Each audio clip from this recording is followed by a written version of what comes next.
Una vez más, quisiera por favor que fueran conmigo al libro de Éxodo, capítulo 20. Éxodo, capítulo 20, y vamos a leer los primeros 2 versículos, el prefacio a los 10 mandamientos. Éxodo, capítulo 20, versículos 1 y 2. Y dice así la palabra de Dios. Y habló Dios todas estas palabras diciendo: Yo soy Jehová tu Dios, que te saqué de la tierra de Egipto, de casa de servidumbre. Cuando iniciamos esta serie de sermones en agosto del año pasado, introdujimos el primer sermón contando la historia de algo que ocurrió al doctor Zacarías, un polemista cristiano, cuando se encontraba disertando acerca de la existencia de Dios en la Universidad de Nottingham, Inglaterra. Relatábamos en aquella ocasión que al final de su discurso sobre la existencia de Dios, un estudiante visiblemente enojado le dijo en una forma abrupta: hay demasiado mal en este mundo y por lo tanto no puede haber un Dios. El doctor Zacarías le pidió al estudiante que se quedara de pie por un momento y entonces le dijo: joven, si hay tal cosa como el mal, ¿no admite usted que debe haber tal cosa como el bien? Lógico. El mal es la ausencia del bien, es lo contrario al bien. Si existe el mal, ¿no deberíamos admitir también que existe el bien? El estudiante respondió: supongo que sí. El doctor Zacarías entonces continuó diciendo: si hay tal cosa como el bien, usted debe admitir que hay una ley moral sobre cuya base diferenciar entre el bien y el mal. Pero cuando usted admite que hay una ley moral, debe reconocer a un dador de esa ley. Porque si no hay un dador de la ley moral, no hay tal ley. Y si no existe esa ley moral, no existe el bien. Y si no existe el bien, tampoco existe el mal. ¿Cuál es entonces su pregunta? El estudiante se quedó en silencio por un momento y luego dijo tímidamente: ¿qué es lo que estoy preguntando? Probablemente se dio cuenta de que su aseveración no tenía ningún sentido. Ningún sentido.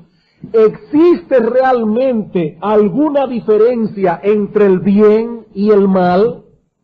¿Existe tal cosa como lo bien hecho y lo mal hecho, lo correcto y lo incorrecto, lo justo y lo injusto? Si respondemos que sí, debemos preguntarnos entonces, ¿cuál es la base sobre la cual diferenciamos una cosa de la otra?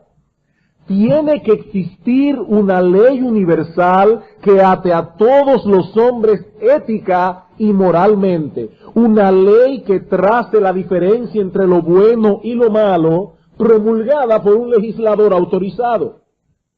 Pero entonces surge otra pregunta: ¿quién es este legislador que posee tal autoridad sobre los hombres? Sobre todos los hombres que han vivido, viven y vivirán en este planeta Tierra. Y la respuesta de las Escrituras, de hecho, la única respuesta posible es el Dios que creó al hombre a su imagen y semejanza. Él puede legislar sobre nosotros por cuanto posee pleno derecho sobre nuestras vidas como creador sobre sus criaturas.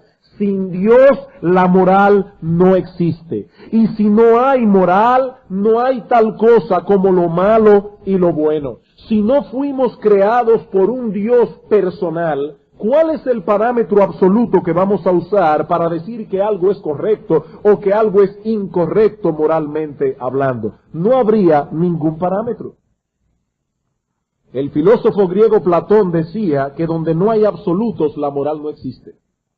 Donde no hay absolutos, donde yo no puedo decir eso está bien, eso está mal, la moral no existe. Tiene que haber un punto absoluto de referencia para distinguir el bien del mal. Un punto de referencia que sea el mismo para todos. Pues de lo contrario, la moral sería relativa. Y una moral relativa ya deja automáticamente de ser moralidad para convertirse en conveniencia. En conveniencia. O en un simple dato estadístico. Si la mayoría lo aprueba, está bien. Y si la mayoría lo desaprueba, está mal. Eso no es moral, eso es estadística. Eso es estadística. Pero si partimos del punto del que parte las Escrituras, todo tiene sentido. Fuimos creados por Dios, un Dios personal, cuyo carácter perfectamente santo y justo traza la línea que divide el bien y el mal. ¿Qué es lo que está bien? Lo que es conforme al carácter santo de Dios, carácter que vemos reflejado en su ley moral. ¿Y qué es lo que está mal? Lo que es contrario a ese carácter santo y justo y a esa ley de Dios. Existen el bien y el mal porque hay una ley moral que traza la diferencia entre una cosa y la otra. Y hay una ley moral porque hay un legislador autorizado que la promulgó. Y eso es precisamente lo que Dios establece en el prefacio a los 10 mandamientos que hemos considerado en los 2 sermones anteriores. En estas palabras introductoras, Dios se presenta a sí mismo como aquel que tiene un derecho perpetuo y universal para legislar sobre los hombres, por cuanto Él es quien Él es. Y mientras Él siga siendo quien es, su autoridad permanecerá intacta y nuestra obligación de obedecerle permanecerá intacta también. Hay 3 cosas aquí que Dios dice de sí mismo y que, como hemos dicho ya, conforman la base para su autoridad sobre los hombres. En primer lugar, y hermanos, a mí no me es molesto repetir las mismas cosas. Esto es importante. Así que voy a repetir algunas cosas del domingo pasado.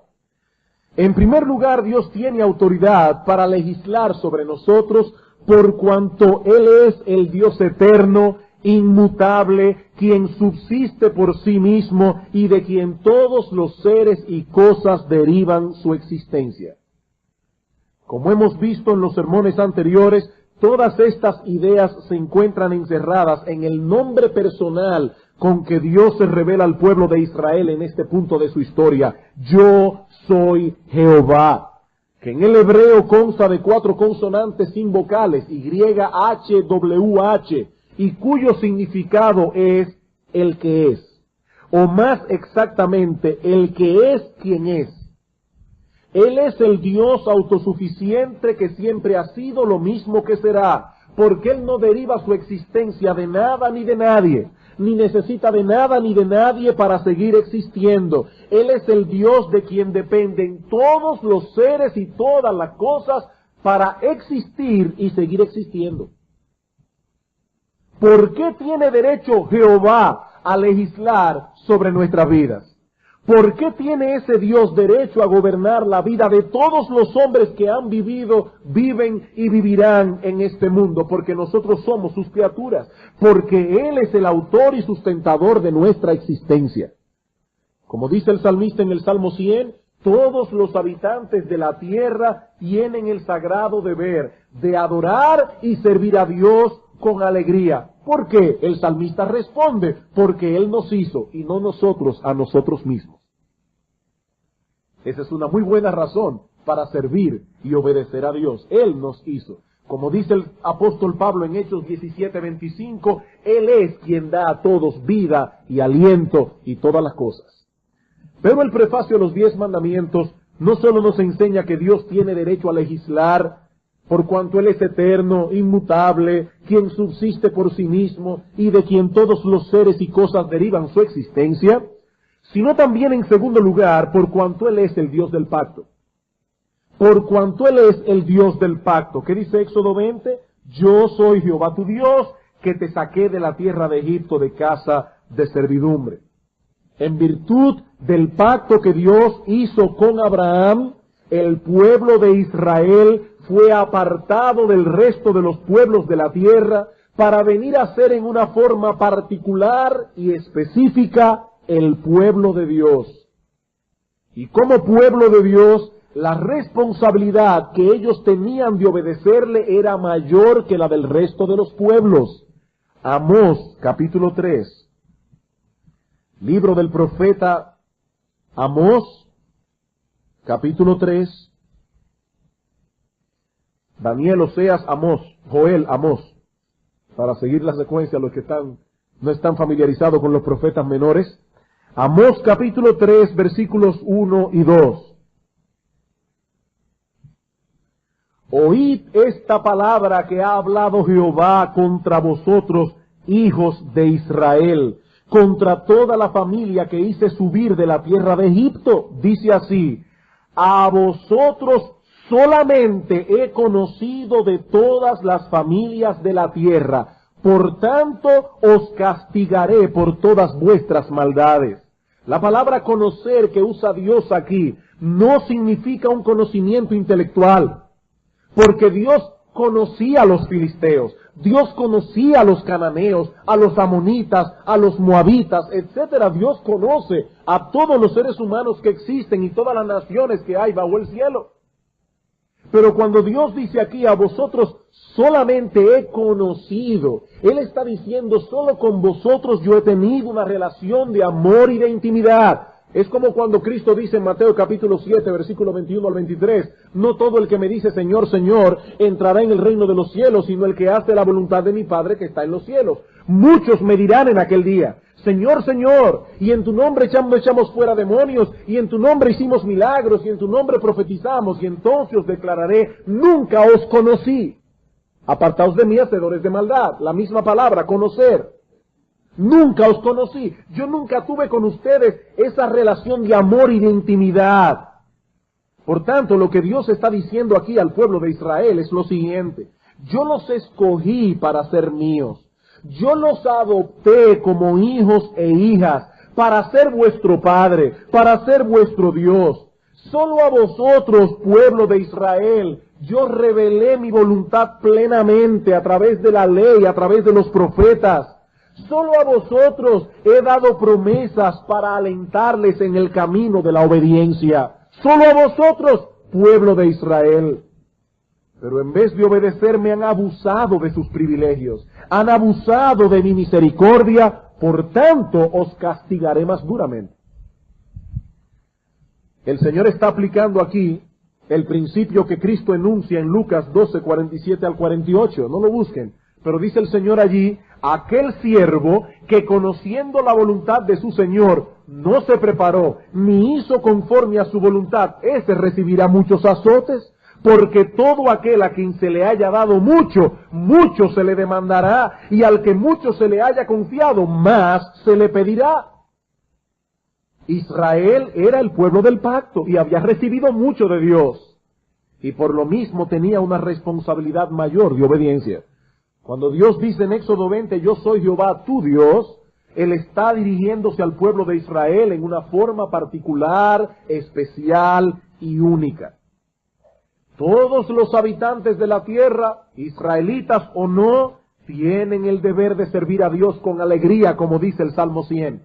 Pero el pueblo de Israel tenía una responsabilidad mucho mayor por ser los descendientes de Abraham, el pueblo del pacto. Ahora bien, en este punto de nuestro estudio la semana pasada, nos detuvimos para tratar con un asunto de suprema importancia en lo tocante a la relevancia de los 10 mandamientos para los cristianos hoy. Si Dios está hablando a Israel en Éxodo 20 en virtud del pacto que había hecho con ellos, ¿en qué forma participamos nosotros de todo eso si nosotros no somos judíos? Amados hermanos, por la importancia crucial de este tema, y porque hay muchas personas nuevas en nuestra iglesia, inclusive algunos se acercaron el domingo pasado, debo detenerme en esto una vez más y ampliar algunos conceptos que vimos la semana pasada. No es que vamos a repetir lo que vimos la semana pasada, vamos a ampliar algunos conceptos. Algunas personas nos dicen al día de hoy que los cristianos no tienen obligación alguna con los 10 mandamientos. Que los cristianos no tienen obligación alguna con la ley moral, porque esa ley fue dada a Israel, no a la iglesia. En nuestro sermón anterior decíamos que ese argumento no es válido, Primeramente porque la ley moral no es una posesión exclusiva del pueblo de Israel. Ahora, como eso lo hemos visto hasta la saciedad en esta serie de sermones, no quiero detenerme en esto por más tiempo. Pero también decíamos, en segundo lugar, que este argumento no era válido porque de acuerdo a la enseñanza del Nuevo Testamento, la Iglesia participa plenamente del pacto que Dios hizo con Abraham. Veamos rápidamente algunos textos. Génesis capítulo 17, versículo 7. Es por eso, hermanos, que en la escuela dominical nos hemos tomado la molestia de hablar de los pactos. Queremos que la iglesia esté edificada en este tema, porque es un tema importante. Génesis capítulo 17, versículo 7. Y estableceré mi pacto entre mí y ti y tu descendencia después de ti en sus generaciones por pacto perpetuo, para ser tu Dios y el de tu descendencia después de ti. Este pacto fue hecho con Abraham y su descendencia.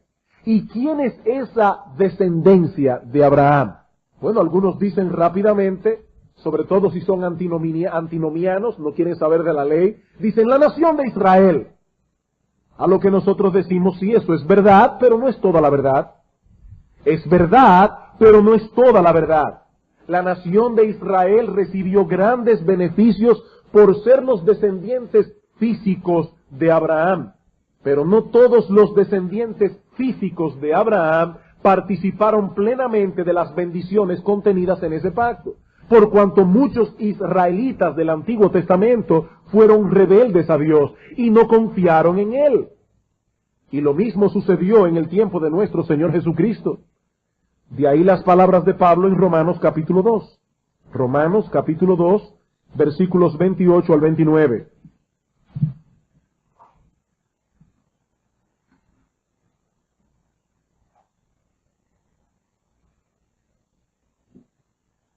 Romanos capítulo 2, versículo 28 al 29. Dice Pablo, pues no es judío el que lo es exteriormente, es decir, el que lleva en su cuerpo la marca de la circuncisión y el que es un descendiente físico de Abraham. Eso es exterior.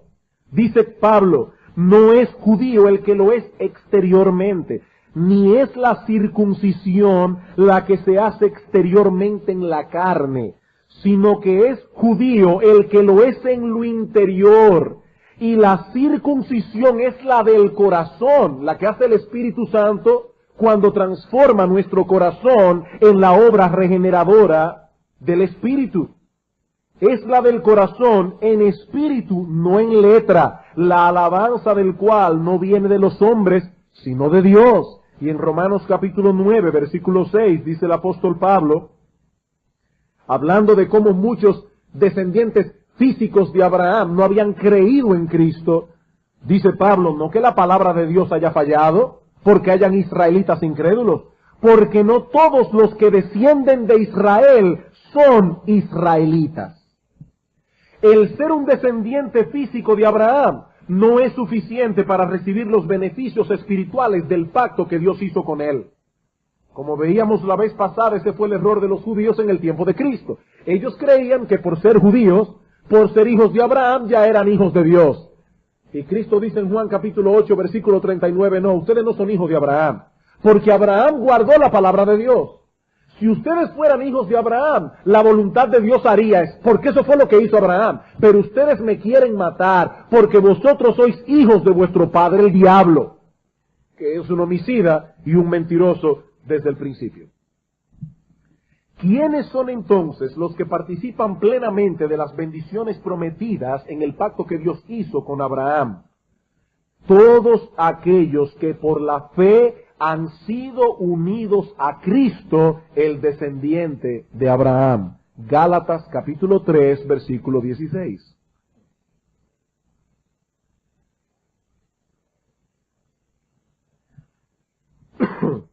Gálatas capítulo 3, versículo 16. ¿Qué leímos en Génesis 17:7? Dice, el pacto fue hecho con Abraham y su descendencia o simiente. La palabra esperma, semilla, simiente, descendencia. Dice ahora Pablo, ahora bien, a Abraham fueron hechas las promesas y a su simiente. No dice y a las simientes como si hablase de muchos, sino como de uno, y a tu simiente, la cual es Cristo. Cristo es la simiente de Abraham. Y nosotros, amados hermanos, por medio de la fe y el arrepentimiento, hemos sido unidos a Cristo. Por eso dice Pablo en el versículo 13 del capítulo 3 de Gálatas, Cristo nos redimió de la maldición de la ley, hecho por nosotros maldición, porque está escrito, maldito todo el que es colgado en un madero. ¿Para qué? Para que en Cristo Jesús la bendición de Abraham alcanzase a los gentiles. ¿Y quiénes son los gentiles? Los no judíos. A fin de que por la fe recibiésemos la promesa del Espíritu. Versículo 26. Pues todos vosotros, gentiles creyentes, es la idea, todos sois hijos de Dios por la fe en Cristo, porque todos los que habéis sido bautizados en Cristo, de Cristo estáis revestidos. Ya no hay judío, no hay griego, no hay esclavo, ni libre, no hay varón, ni mujer, porque todos vosotros sois uno en Cristo Jesús. Y si vosotros sois de Cristo, ciertamente linaje, descendencia de Abraham, sois y herederos según la promesa. Hermanos, era difícil para Pablo usar un lenguaje más claro que este. Es difícil usar un lenguaje más claro. En virtud de nuestra unión con Cristo, la simiente de Abraham a la que fueron dadas las promesas del pacto, Cristo, ahora nosotros somos linaje de Abraham, aunque no seamos judíos por descendencia física. Hermano, si usted es un creyente en Cristo, aunque sea sanjuanero, vanilejo, de la Romana, de cualquier lugar, usted es un judío espiritual. Usted es un descendiente de Abraham. Y como linaje de Abraham, participamos plenamente de las bendiciones del pacto que Dios hizo con él y su simiente. Efesios, capítulo 2, versículos 11 al 19.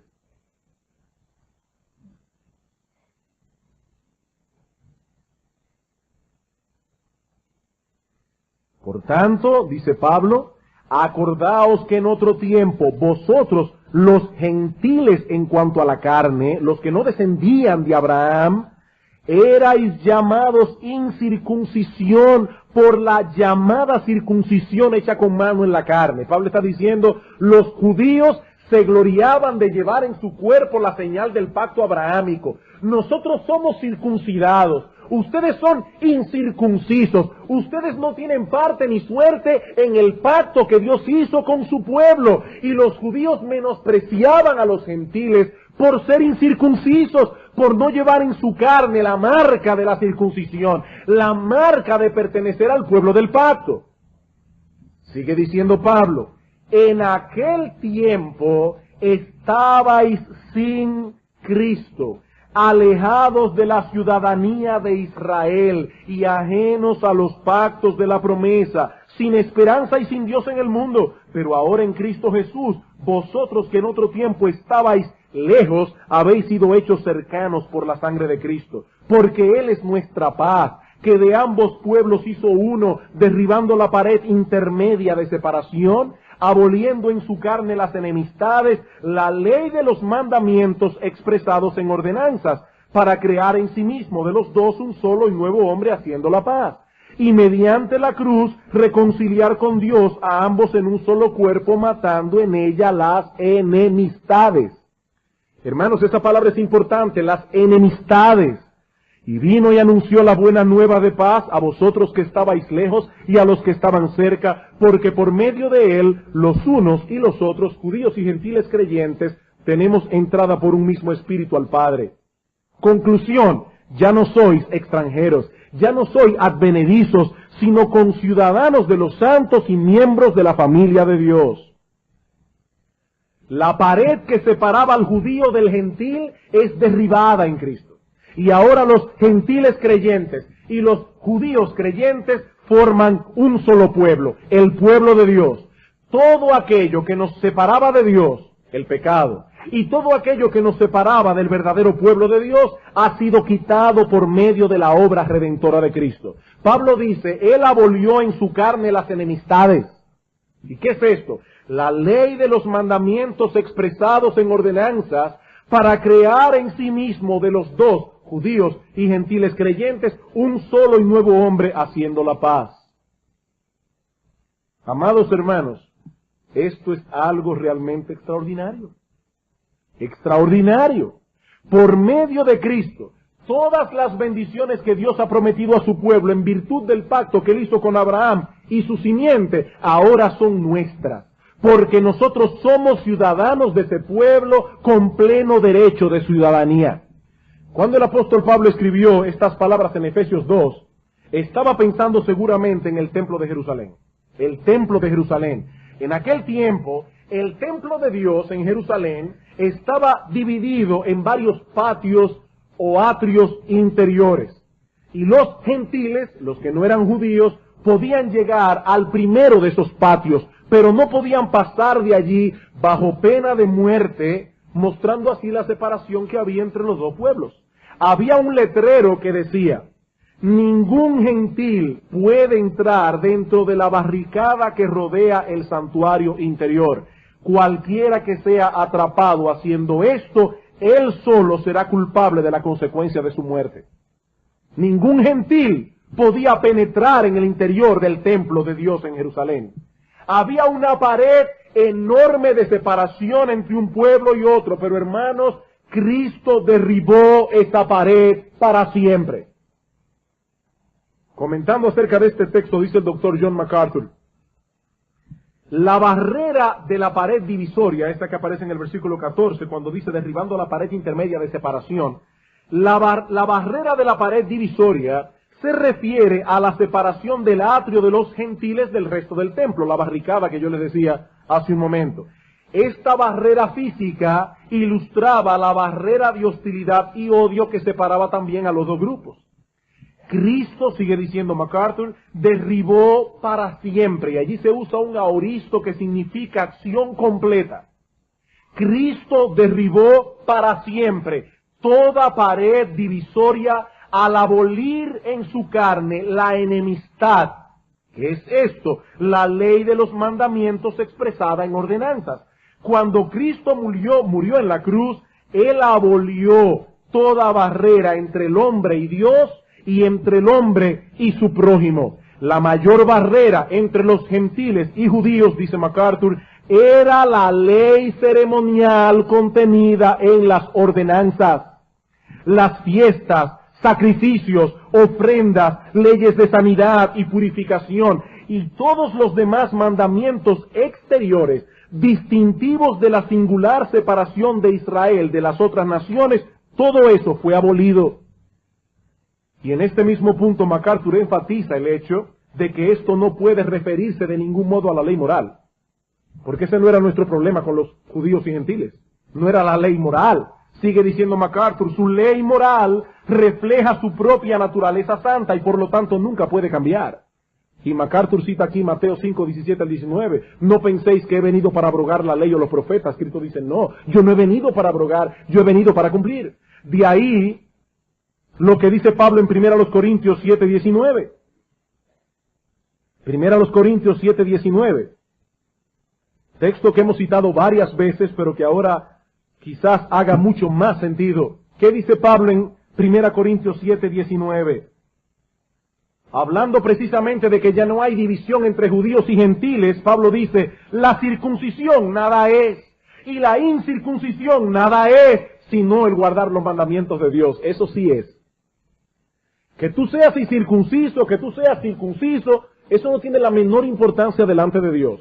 Si quiere, hazlo por higiene con tus hijos, pero eso no tiene nada que ver con una cosa religiosa. Pero lo que sí es importante es guardar los mandamientos de Dios. Eso sí es importante. El comentarista Barnes comentando también del texto de Efesios 2, dice: esto, hablando de la ley expresada en ordenanzas, esto no se refiere a la ley moral, que no era la causa de separación entre judíos y gentiles y que no fue abolida por la muerte de Cristo. Se refiere a las leyes que ordenaban los sacrificios, fiestas, ayunos, etcétera, que constituían la peculiaridad del sistema judío. Estas eran la causa de enemistad entre judíos y gentiles, y estas fueron abolidas por el gran sacrificio hecho por el Redentor.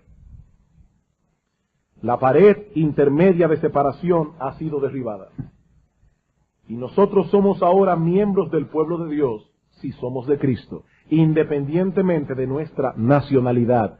Ya no sois extranjeros, ya no sois advenedizos, sois conciudadanos de los santos, miembros de la familia de Dios. Usando la figura de Romanos 11, 13 al 24, Pablo dice: había un buen olivo, el pueblo de Dios. Nosotros los gentiles fuimos injertados en ese buen olivo. Y muchas ramas naturales que pertenecían al olivo verdadero fueron cortadas. Los judíos incrédulos fueron cortados. La iglesia fue injertada, o los gentiles fueron injertados en su lugar, y así nace la iglesia. Como decíamos la semana pasada, la iglesia no es un árbol nuevo. No. Lo que Dios hizo en el nuevo pacto fue tomar ramas de un olivo silvestre, las naciones gentiles, y los injertó en el olivo que ya existía, el pueblo de Dios. El mismo olivo ha continuado, solo que ahora con nuevas características. Por tanto, hermanos, la iglesia puede ser llamada con toda propiedad el verdadero Israel del nuevo pacto. Filipenses capítulo 3.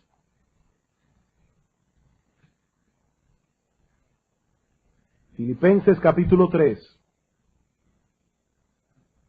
versículo 3.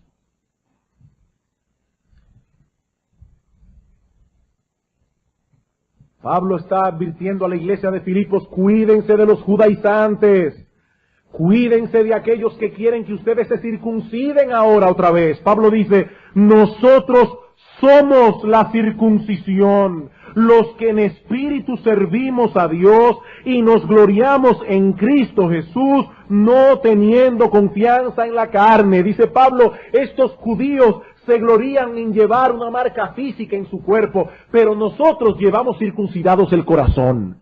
Nosotros somos la verdadera circuncisión, no estos judíos descendientes de Abraham. Primera de Pedro capítulo 2.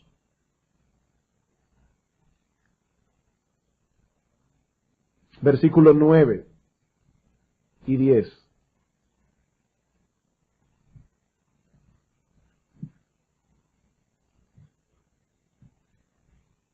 Mas vosotros sois linaje escogido. Está hablando a un grupo de gentiles creyentes. Vosotros sois linaje escogido, real sacerdocio, nación santa, pueblo adquirido por Dios, para que anunciéis las virtudes de aquel que os llamó de las tinieblas a su luz admirable. Vosotros que en otro tiempo no erais pueblo, pero que ahora sois pueblo de Dios. Vosotros que en otro tiempo no habíais alcanzado misericordia, pero ahora habéis alcanzado misericordia. Amados hermanos, cuando Dios dice en Éxodo 20, yo soy Jehová tu Dios, esas palabras iban dirigidas de manera especial al pueblo del pacto. Y eso es precisamente lo que somos nosotros ahora en virtud de nuestra unión con Cristo. De hecho, una de las características esenciales del nuevo pacto era precisamente el que esa ley moral que fue entregada a Moisés en el Sinaí y que fue escrita en 2 tablas de piedra, sería ahora escrita en las tablas de nuestro corazón. Jeremías capítulo 31.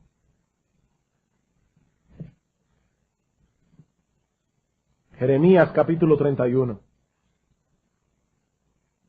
Hermanos, ¿cómo podemos decir que la ley moral fue dada a un pueblo de Israel que ya no existe? Bueno, existe como pueblo, pero me refiero al pueblo de Israel del antiguo pacto, y que eso no tiene nada que ver con nosotros.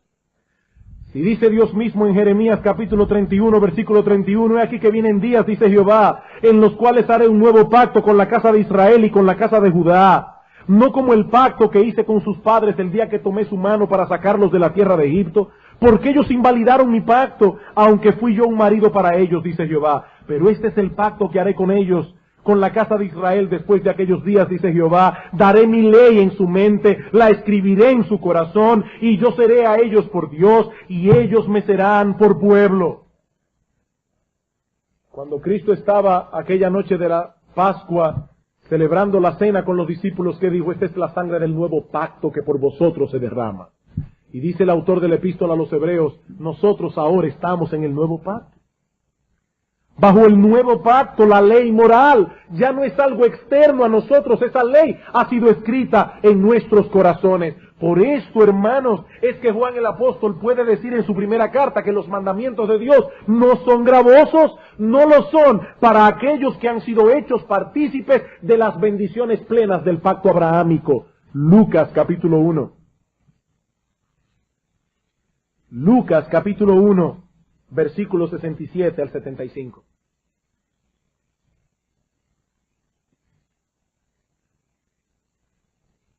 Zacarías, el padre de Juan el Bautista, recibe la noticia de que tendrá un hijo que será un precursor del Mesías.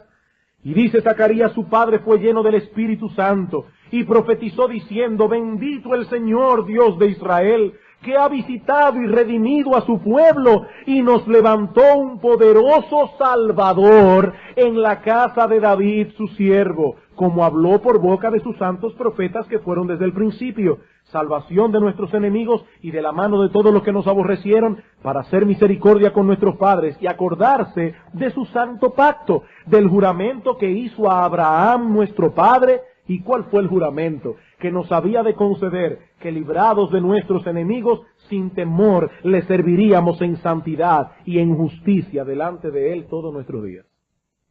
Hermanos, la gran promesa del pacto abrahámico es que nosotros podríamos servir a Dios en santidad y en justicia. ¿Y cómo iba a ser eso posible? La ley fue escrita en nuestro corazón.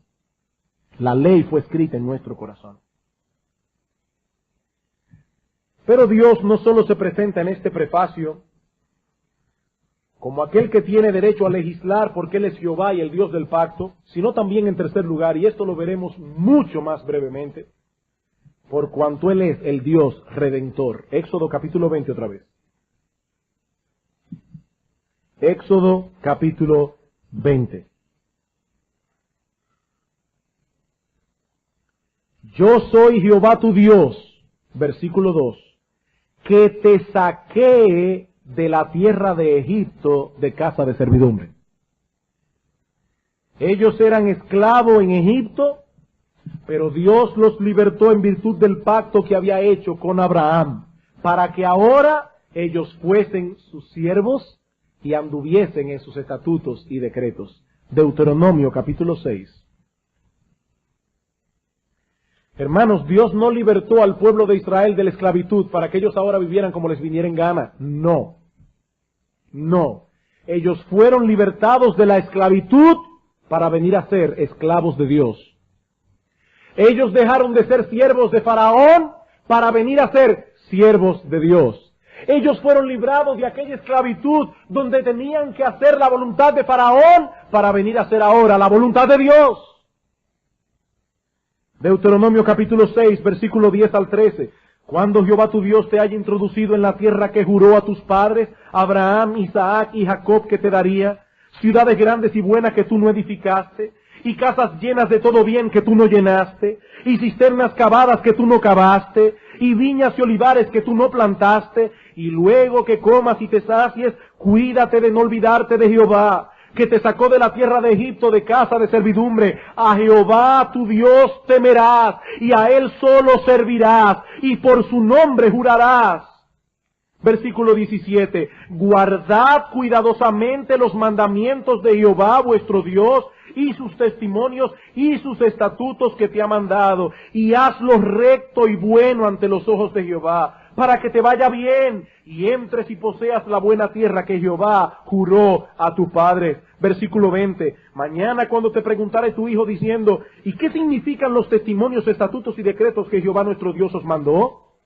Entonces dirás a tu hijo, nosotros éramos siervos de Faraón en Egipto, y Jehová nos sacó de Egipto con mano poderosa. Jehová hizo señales y milagros grandes y terribles en Egipto.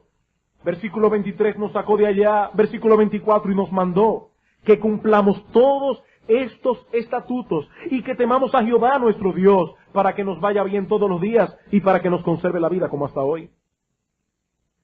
¿Para qué fueron redimidos? Fueron redimidos de aquella terrible esclavitud en la que se encontraban para venir a ser ahora siervos de Dios. Y por favor, amados hermanos, por favor, no pierdan de vista lo que hemos establecido en el punto anterior. No pierdan esto de vista. Cuando nosotros leamos en el Antiguo Testamento acerca de la liberación de Israel de la esclavitud de Egipto, no veamos estas cosas como algo que no tiene nada que ver con nosotros. Ese evento fue clave en la historia de la redención de la que ahora nosotros participamos en Cristo. El éxodo de Israel es un punto importante en la cadena de eventos que conforman esa historia. Y por lo tanto es algo que tiene que ver con nosotros, que ahora en Cristo somos parte del verdadero Israel. Hermanos, ¿cuál es el punto culminante de la historia de la redención? ¿Cuál es el punto culminante en todos los eventos a través de los cuales Dios llevó a cabo la redención de los hombres? La muerte de Cristo en la cruz del Calvario, de la cual el éxodo es una figura. Aclaro, yo no estoy diciendo que la liberación de la esclavitud de Egipto no fue un hecho histórico. No, fue un hecho histórico, pero es también una figura de la liberación que Cristo llevó a cabo a nuestro favor en la cruz del Calvario. Nosotros también éramos esclavos. Estábamos sujetos a una esclavitud 1000 veces peor que la de Israel en Egipto. Nosotros éramos esclavos del pecado, éramos esclavos del mundo, esclavos de nuestros propios deseos y lo que es aún más terrible, esclavos de Satanás, el más déspota y cruel de los tiranos. Dice Pablo, Él los salvó cuando estabais muertos en vuestros delitos y pecados, en los cuales vivíais en otro tiempo, haciendo la voluntad de la carne y de los pensamientos, conforme a la voluntad del príncipe de la potestad del aire, y éramos por naturaleza hijos de ira, lo mismo que los demás. Pero hermanos, en Cristo hemos sido libertados de toda atadura de maldad. ¿Para qué? Para que ahora podamos servir libremente a Dios. Dice el Señor en Juan 8:34, de cierto os digo, todo aquel que hace pecado, esclavo es del pecado, mas si el Hijo os libertare, seréis verdaderamente libres. Muchas personas rechazan el Evangelio, ¿saben por qué? Porque no desean tener ataduras. No quieren ataduras. Ustedes los cristianos tienen muchas ataduras, pero yo quiero ser un hombre libre. Mi amigo, no existe la libertad fuera del Evangelio. El hombre sin Cristo es un esclavo del diablo y Satanás lo mantiene entretenido en su cárcel, concediéndole un poco de deleite pecaminoso por aquí y otro poco de deleite pecaminoso por allá, hasta que finalmente logre que compartas con él su misma suerte en el infierno. Tú no eres libre, mi amigo. Tú eres un esclavo del diablo. Pero en Cristo hay verdadera libertad. Libertad para servir con gozo a nuestro Dios y Padre, que es la fuente de todo bien. En Cristo hay poder para romper esas ataduras que nos impiden cumplir el propósito para el cual fuimos creados. Glorificar a Dios y gozar de Él por siempre. Amados hermanos, así como el pueblo de Israel fue librado de su esclavitud para servir y obedecer a Dios, y yo diría aún más, para gozarse en la obediencia a Dios, así también nosotros fuimos libertados con el mismo propósito. Romanos capítulo 6. Romanos capítulo 6.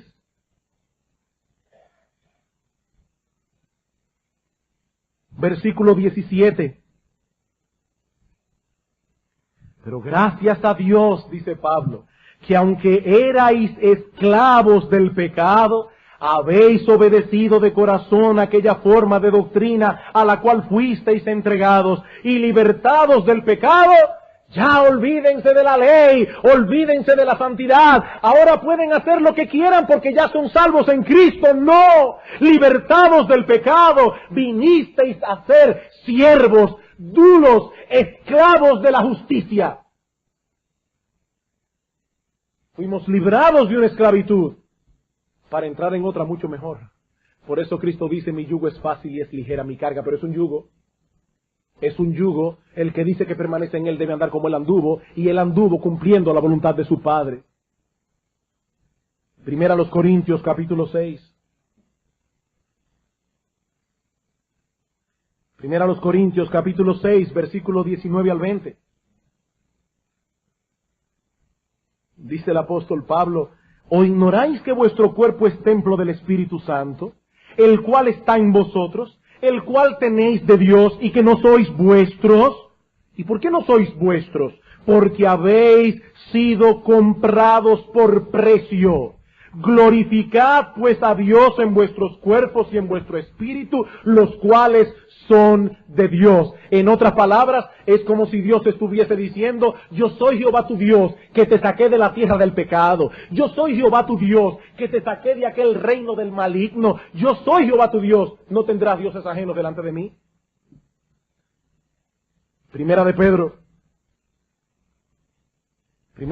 capítulo 1, versículo 13 al 20.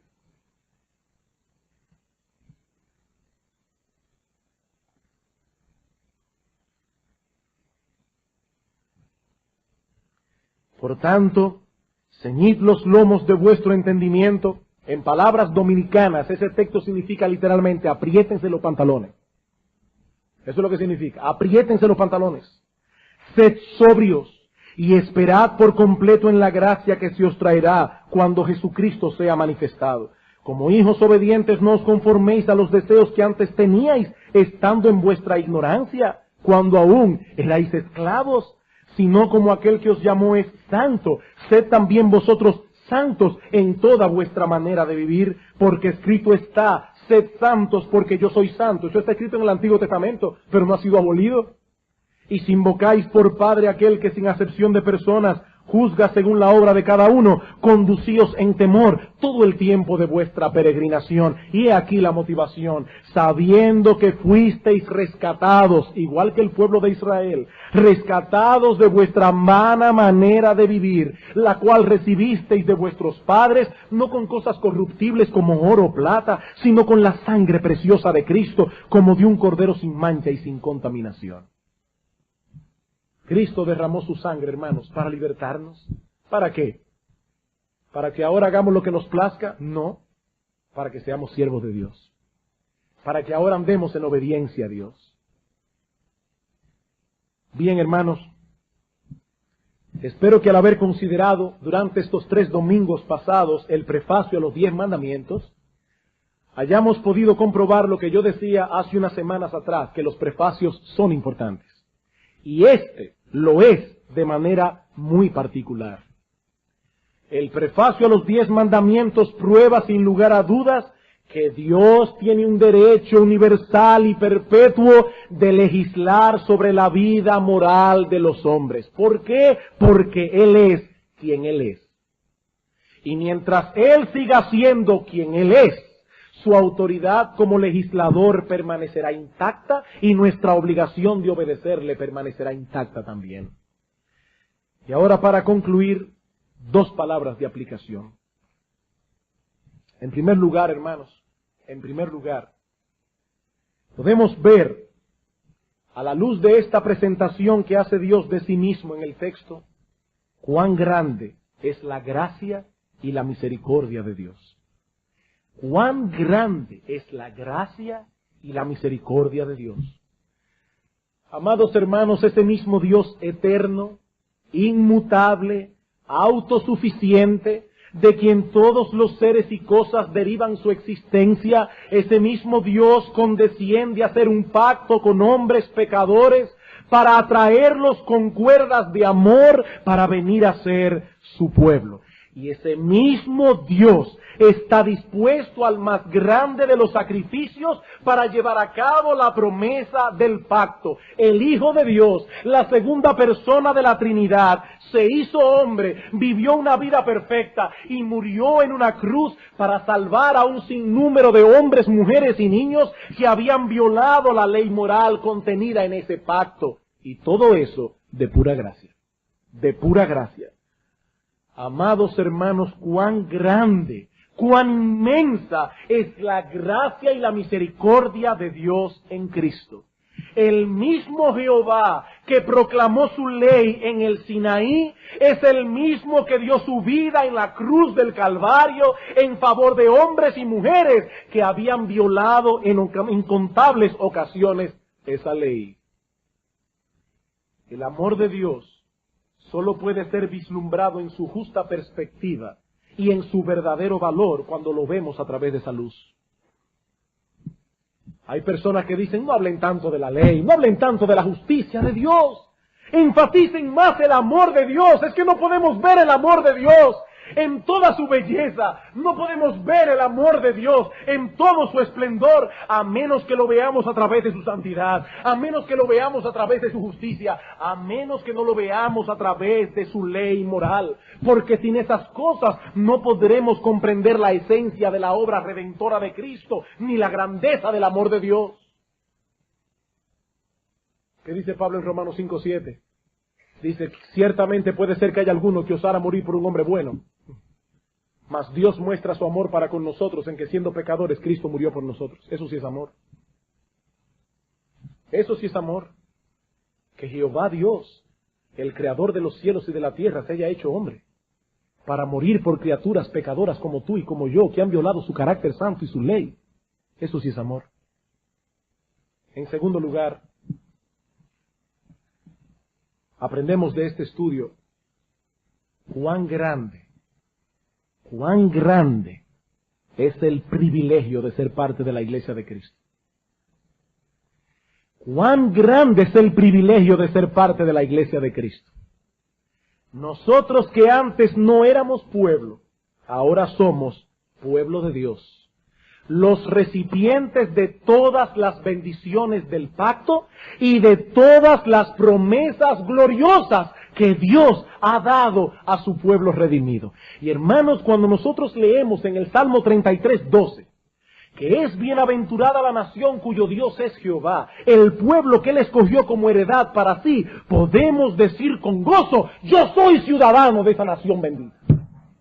Yo soy ciudadano. Hermanos, nosotros podemos apropiarnos de las palabras del Salmo 125, como Jerusalén tiene montes alrededor de ella, así Jehová está alrededor de su pueblo desde ahora y para siempre. Nosotros somos, hermanos, ese pueblo que Dios guarda con tanto esmero. Por eso no existe en el mundo un privilegio mayor que ser un ciudadano del pueblo de Dios. Dice el profeta Jeremías, haré con ellos pacto eterno que no me volveré atrás de hacerles bien. Y pondré mi temor en ellos para que no se aparten de mí. Y me alegraré con ellos haciéndoles bien. Dios no está en los cielos diciendo, ay, está fulano pidiéndome otra vez. No. No, dice Dios, ven, pídeme, que yo me alegro en hacerte bien. Yo hice un pacto eterno, yo no me volveré atrás de hacerles bien. Hermanos, Dios se alegra, Dios se deleita, Dios disfruta haciéndole bien a su pueblo. Tanto desea Dios el bien de este pueblo del pacto, que Él no tuvo reparo alguno en dar a su Hijo para ser muerto y así poder adquirirnos para Él. Y si Dios estuvo dispuesto a hacer eso por nosotros, si Dios estuvo dispuesto a hacer eso para nuestro bien, ¿qué otras cosas no estará Él dispuesto a hacer por causa nuestra? Por eso dice Pablo en Romanos 8:32, si Él no escatimó a su propio Hijo, hermanos, Él no escatimó a su propio Hijo, sino que lo entregó por todos nosotros, ¿cómo no nos dará con Él todas las cosas? Es un argumento de mayor a menor. Nos dio lo más grande, lo más grande. Hermanos, cuando Abraham estaba en el monte Horeb, a punto de acuchillar a su propio hijo, el ángel de Jehová detuvo su mano porque había un cordero que iba a sustituir a Isaac, y el hijo de Abraham no fue muerto. Pero amados hermanos, cuando nuestro Señor Jesucristo estaba en la cruz del Calvario, no hubo ningún sustituto. Y el cuchillo de la ira de Dios se clavó en Cristo Jesús. Ahí no hubo sustituto. Y lo que Pablo está diciendo es, si Él no escatimó al Hijo de su amor, si Él no escatimó a ese a quien todas las criaturas deben postrarse en adoración, y no lo escatimó por amor a nosotros, ¿cómo no nos dará con Él todas las cosas? Alguien dirá, bueno, pastor, pero yo no veo que en mi caso Dios me esté dando todas las cosas, porque yo tengo muchos problemas. Hermanos, tenemos que interpretar ese todas las cosas a la luz del Romanos 8. ¿Qué dice en el versículo 31, antes del texto que leí? ¿Qué diremos a esto? Si Dios es por nosotros, ¿quién contra nosotros? Lo que Pablo está diciendo cuando dice, ¿quién contra nosotros? Él que no escatimó a su propio Hijo, sino que lo entregó por todos nosotros, ¿cómo no nos dará también con Él todas las cosas? Lo que Él está diciendo es, ninguna circunstancia adversa, ningún enemigo, ni el diablo, ni la carne, ni el mundo, pueden real y efectivamente hacernos daño. Porque Dios ha hecho un pacto de no volverse atrás, de hacernos bien. Y Él tornará todas nuestras aflicciones en bien nuestro. Es a eso que se refiere Pablo cuando dice, ¿cómo no nos dará con Él todas las cosas? Romanos 8:28, a los que aman a Dios, todas las cosas le obran a bien. Amados hermanos, cuán grande es el privilegio de ser parte de la iglesia.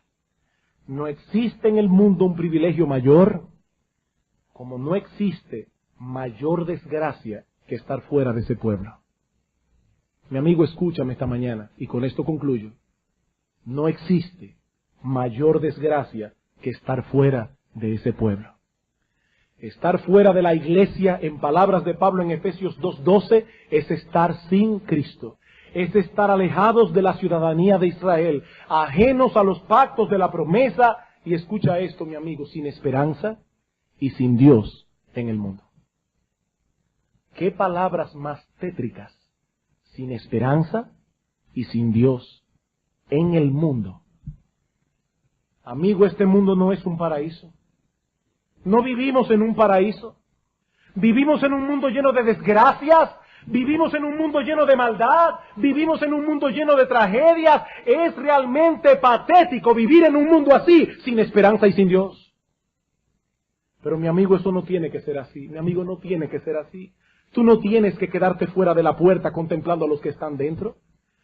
Cristo dice en Juan 10:9, yo soy la puerta, el que por mí entrare será salvo, y entrará y saldrá y hallará pastos. Mi amigo, hasta que no vengas a Cristo en arrepentimiento y fe, despojándote de tu propia justicia para confiar únicamente en la justicia de Él, hasta tanto no vengas a Él humillado, clamando por perdón y misericordia, mi amigo, tú estás fuera de la puerta. Y estar fuera de esa puerta es estar sin esperanza y sin Dios. Por amor a tu alma, no demores el venir a Cristo. No demores el descansar plenamente en Él. Mi amigo, joven que estás aquí en esta mañana, nada es lo suficientemente valioso como para que dejes que se interponga en la salvación de tu alma inmortal. Que Dios tenga misericordia de muchos que están fuera y que por medio de la fe muchos puedan decir al final de este día, yo estoy dentro. Vamos a orar.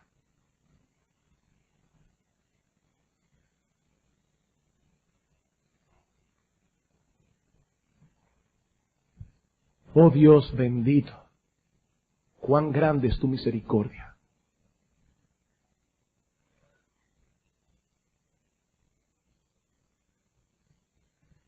¿Cómo podemos entender que la segunda persona de la Trinidad, tu Hijo amado, no haya sido escatimado, sino que fue crucificado por nosotros? ¿Cómo podemos entenderlo? Pero Padre, yo te ruego en esta mañana, tu iglesia aquí reunida se une a este clamor. Oh Dios, que tu benignidad guíe a muchos hoy al arrepentimiento. Padre, Padre que estás en los cielos, mira a nuestros jóvenes. Padre, mira a nuestros hijos adolescentes. Padre, mira a muchos endurecidos en su corazón contra ti, oh Dios. Atráelos en esta mañana con cuerdas de amor. Padre, ábreles los ojos para que vean cuán terrible, cuán patético es estar sin esperanza y sin Dios en el mundo. Oh Señor, aplica poderosamente el Evangelio de Jesucristo en el corazón de pecadores en esta mañana. Y trae a muchos hombres, mujeres, jóvenes, niños, a la fe y al arrepentimiento. Padre, hay muchos que dicen que no vendrán, y nosotros decimos ahora, fuérzalos a entrar. Padre, obra poderosamente en sus corazones. Y a nosotros, oh Dios, a nosotros, danos en esta mañana una perspectiva clara del enorme privilegio que tenemos por estar en Cristo. Oh Dios, que no nos dejemos seducir por el lenguaje del maligno que nos seduce diciéndonos que en el mundo hay cosas mejores. Oh Dios, ¿qué puede ser mejor que ser parte de la iglesia? Señor, gracias por tu bondad para con nosotros. Alabamos y bendecimos tu santo y precioso nombre. En Jesucristo nuestro Señor. Amén.